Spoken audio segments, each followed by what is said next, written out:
Les terroristes de l'État islamique poursuivent pendant ce temps-là leur progression en Syrie. Ils se sont emparés d'une importante base militaire du sud du pays. L'armée syrienne n'arrive pas à reprendre possession de son territoire, tout comme l'armée irakienne il y a un an. Elle perdait le contrôle de Mossoul. Sa reconquête semble pour l'instant impossible. On en parle avec vous, Yann Saint-Pierre. Bonsoir, vous dirigez le centre d'analyse Modern Security Consulting Group. Je vous remercie beaucoup de répondre à nos questions ce soir. Alors finalement, en ce qui concerne le groupe État islamique, il n'y a aucune stratégie. Chacun, que ce soit l'Arabie saoudite, la Turquie ou encore l'Iran, avançant selon son intérêt politique ou idéologique.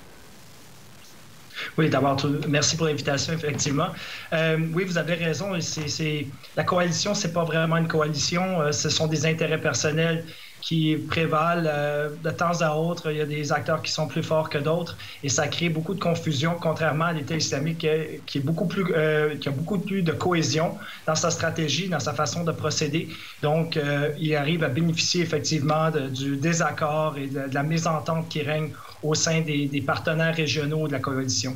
Il y a un antagonisme entre cette réunion régulière de la coalition contre l'État islamique et puis en même temps ces pays qui individuellement soutiennent par exemple l'Arabie saoudite qui en fait soutient elle-même l'État islamique en Syrie pour lutter contre Bachar el-Assad et on le voit en permanence. Donc effectivement on a du mal à comprendre cette cohérence.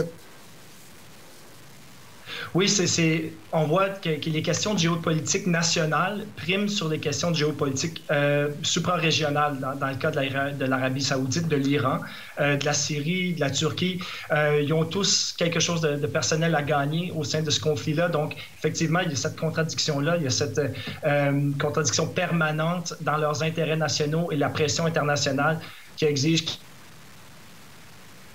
les pays occidentaux qui, eux, se limitent à des frappes aériennes, justement ils ne tentent pas vraiment de s'impliquer, préférant laisser la place aux acteurs régionaux, mais ceux-ci, comme vous dites très bien, sont en contradiction permanente entre leurs divers intérêts.